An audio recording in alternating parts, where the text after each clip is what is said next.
नमस्कार, कैसे हैं आप सभी लोग। फिक्र आपकी में आपका एक बार फिर से स्वागत है। स्पेशल एडिशन क्यों है जानते हैं आप? क्योंकि इस वक्त जो जानकारी हमारे पास आ रही है वो बहुत चिंताजनक है। अप्रैल, मई, जून 2 महीने के बाद डियागो गार्सिया, जो भारत के एकदम नजदीक में एक बेस है अमेरिका का, इंडियन ओशन में बेहद नजदीक भी नहीं है, वहां पर कोई बहुत बड़ी हलचल हो रही है, हम आपको बताने वाले हैं। और यह बहुत चिंताजनक खबर है। इजराइल और ईरान दोनों देश एक दूसरे के परमाणु ठिकानों को टारगेट कर रहे हैं। ईरान की फोर्डो न्यूक्लियर साइट पर भूकंप के झटकों ने पूरे पश्चिमी एशिया को डरा दिया है। इस बीच अमेरिका के B-2 बॉम्बर भी पश्चिमी एशिया की उड़ान भर चुके हैं। यह प्लान डिकोड किया जा रहा है, कुछ बड़ा होने की आशंका है। लिहाजा हम आपके फेवरेट शो दृश्यम के समय पर आपके लिए फिक्र का यह स्पेशल महायुद्ध वाला एडिशन लेकर आए, क्योंकि कहा जा रहा है कि आज युद्ध में कयामत की रात हो सकती है। ऐसे में आपको अपडेट देना जरूरी है हमें। लेकिन सबसे पहले ग्लोबल फिक्र बढ़ाने वाले 9वें दिन के जंग का ट्रेलर देख लेते हैं।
यानी जिस तरीके से दोनों मुल्क एक दूसरे के ऊपर हमला कर रहे हैं, आज की रात एक डिसाइडिंग नाइट हो सकती है।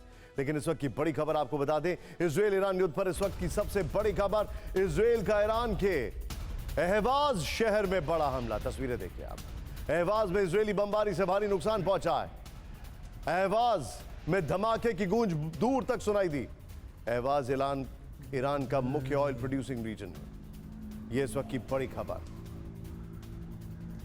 इस सब के बीच में एक और बड़ी खबर आ रही है। ईरान के शाहिद ड्रोन ने इजराइल में तबाही मचा दी है। ईरानी ड्रोन को इजराइल का अपाचे हेलीकॉप्टर इंटरसेप्ट करने में नाकाम रहा। 24 घंटे में हमारे कई ड्रोन ने इजराइल में सटीक हमले किए, ईरानी फौज ने कहा। यह बड़ी खबर हम आपको दिखा रहे हैं। मैं चाहूंगा जरा दोनों शॉट दिखाइए, किस तरीके से ईरान ने अब ड्रोन का राउंड शुरू कर दिया है। यह देखिए जरा आप। और यहां पर इजराइल ने एक ईरान के बड़े इंपॉर्टेंट ऑयल प्रोड्यूसिंग रीजन पर हमला किया है। लेकिन अगली खबर जरा ध्यान से देखिएगा, क्योंकि अमेरिका का B-2 bombers, stealth bomber, B-2 stealth bombers Hind महासागर की ओर आ रहा है। डियागो गार्सिया बेस की ओर बढ़ रहे हैं। एक नहीं 6 B-2 बॉम्बर्स। अमेरिका के पास कुल 17 ऑपरेशनल B-2 बॉम्बर्स हैं, यानी उसने अपनी 30% की फोर्स इस वक्त डियागो गार्सिया बेस, जो कि भारत के नजदीक है और ईरान से सिर्फ 4,500 किलोमीटर, लगभग 4,800 किलोमीटर की दूरी पर, वहां पर मूव कर दिए।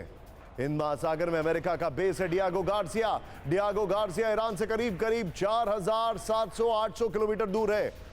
और ये जो B-2 बॉम्बर है, ये एक बार में 11,500 किलोमीटर फ्लाई कर सकता है एक बार में। मैं सीधे चलूंगा। इस वक्त मेरे साथ जलजीडी बख्शी मौजूद है, मेरे साथ मनीष, मेरे सहयोगी इस वक्त इजराइल से मौजूद है। मनीष, स्वागत है आपका। Bakshi sir, thank you very much for joining. पहले क्विक टेक मनीष से मैं लेना चाहूंगा। मनीष, अब अलग अलग इंफॉर्मेशन आ रही है, अलग अलग जानकारी आ रही है। इस वक्त इजराइल में क्या चल रहा है?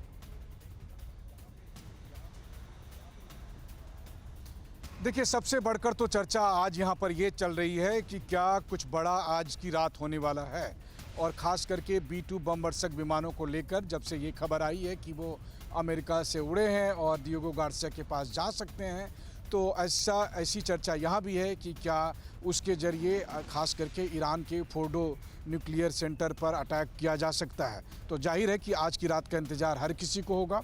दूसरी बात है कि जो दूसरी चर्चा सबसे ज़्यादा यहाँ चल रही है कि अमेरिका डायरेक्टली कब इन्वॉल्व होगा, ट्रंप कब ऐलान करेंगे कि हाँ, हम भी इजराइल के साथ ईरान पर हमला करने जा रहे हैं। ये दो चर्चा सबसे अधिक चल रही है।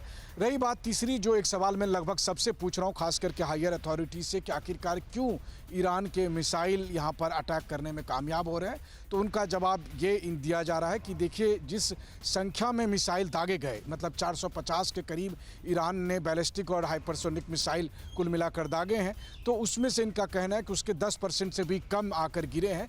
तो इनके हिसाब से वो एक अच्छा परफॉर्मेंस है, और जाहिर है जनरल बख्शी इस बात पर कुछ विस्तार से बता भी सकते हैं। लेकिन इनका मानना है कि इजरायली एयरफोर्स और उनके डिफेंस सिस्टम तुलनात्मक तौर पर अच्छा कर रहे हैं जितना इन्होंने सोचा था। तो भले ही पूरी दुनिया में ये चर्चा चल रही हो कि इजराइल पर हमले हो रहे हैं, इजराइल दहल रहा है, लेकिन इजराइल की नज़र में उनको लग रहा है कि ईरान के मिसाइलों का ठीक ठाक जवाब इनके डिफेंस सिस्टम और एयरफोर्स दे रही है। ठीक है, मनीष आप मेरे साथ बने रहिए। मैं चाहूंगा यहाँ पे डिएगो गार्सिया वाली खबर दिखाइए। बख्शी सर के पास में चलूंगा। Bakshi sir, 30% 30% of the squadron B-2 bombers की इस वक्त डिएगो गार्सिया की तरफ मूव की गई है।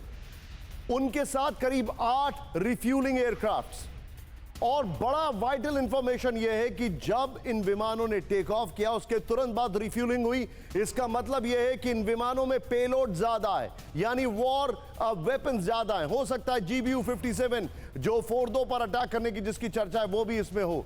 बख्शी सर, ये क्या इंडिकेटिव है? देखिए, जहाँ तक अमेरिका का सवाल है, जो डेविड पेट्रोस हैं, general David Petros, farmer army commander, वो इराक में थे और फिर डायरेक्टर CIA बने।